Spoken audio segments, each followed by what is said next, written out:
ഉരുളക്കിഴങ്ങ് കൊണ്ട് ഒരു സ്നാക്സ് ഉണ്ടാക്കി നോക്കിയാലോ? അതിനായി ഞാൻ മീഡിയം സൈസ് 2 ഉരുളക്കിഴങ്ങാണ് എടുത്തിരിക്കുന്നത്. ഇത് നമുക്ക് വേവിച്ചെടുക്കാം. വേവിച്ച് വെച്ച ഉരുളക്കിഴങ്ങ് നല്ലതായിട്ട് ഉടച്ചെടുക്കാം. ഉടച്ച് വെച്ച ഉരുളക്കിഴങ്ങിലേക്ക് 1 ടേബിൾ സ്പൂൺ മല്ലിയില, 1 table spoon chilli flakes,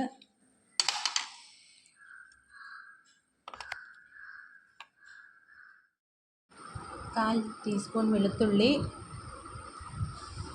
1/4 teaspoon ഉപ്പ്,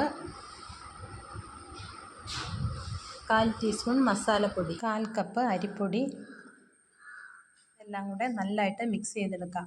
മാവ് ഇതുപോലെ മിക്സ് ചെയ്തെടുക്കുക. മാവ് ഇതുപോലെ കുഴച്ചുരുട്ടിയെടുക്കുക.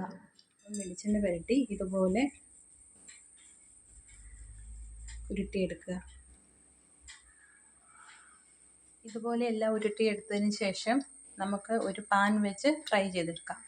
ഒരു പാൻ അടുപ്പത്ത് വെച്ച് ചൂടാകുമ്പോൾ വെളിച്ചെണ്ണ ഒഴിക്കുക.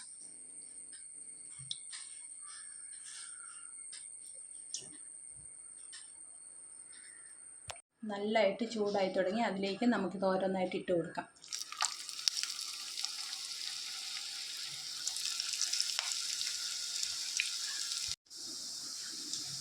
നല്ലതായിട്ട് മൂത്തിട്ടുണ്ട്. നമുക്ക് കോരി മാറ്റാം.